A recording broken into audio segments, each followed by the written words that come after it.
So I really feel for Abraham in Parshat Chayva. He and Sarah trusted God's directions, took a long journey with a sense of purpose. And now Sarah has passed away, and in seeking a burial ground for her, Abraham admits that he is landless. He's unsettled physically and spiritually.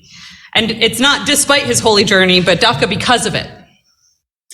In approaching the Hittites of Hebron to purchase a burial plot, he says, Ger v'toshav anochi imachem, tnu li achuzat kever imachem ve'ekvara metim milfanai.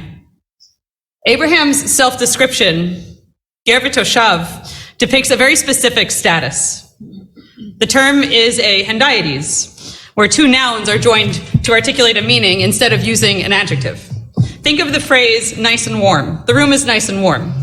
We don't take this to mean that the room is a nice room and it's a warm room, right? The room is something else. It's cozy. In Abraham's case, he uses the term ger, stranger, and toshav, resident. Ger v'toshav does not mean resident stranger. In a small town like Hebron, that would be an oxymoron. Everyone would know each other. No resident would be a stranger. Therefore, it's less a descriptor than a legal status, in which Abraham has the right to reside in the land, but no natural right to own property. This isn't the only place in Torah where we find ger v'toshav as a term.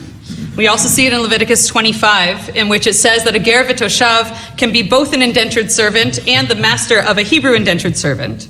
And Rashi comments here that a ger v'toshav is one who's committed to not worship idols, but who continues to eat carrion. In essence, someone who doesn't threaten Jewish life, but also doesn't partake in it, continues to do their own thing. A little familiar, a little apart. And a little familiar, a little apart can be an uncomfortable position to be in. You can hear this discomfort in Abraham's voice. Ger v'toshav anochi imachem, tnu li achuzat kever imachem. Imachem, imachem, he repeats twice, among you, among you.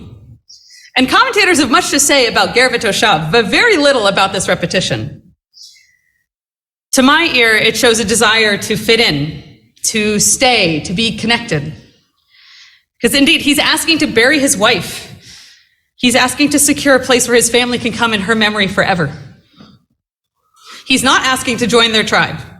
Later in the same parsha, he does not seek a wife for Isaac from the Bnei Chet. He just wants a space among them, to be accepted without having to give up his own identity. Now, our journeys are all circuitous, and all of our identities are probably not as straightforward as we might present them in any given moment. Yesterday, I spoke a lot about denominational identity, but I think that the essence is true wherever we go.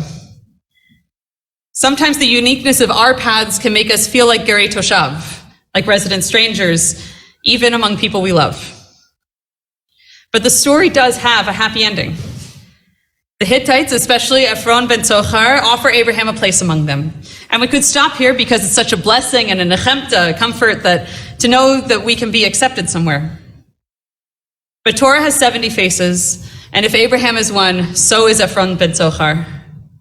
In addition to being accepted, may we see the vulnerability of being different, even in those we see often, and may we offer them a place among us.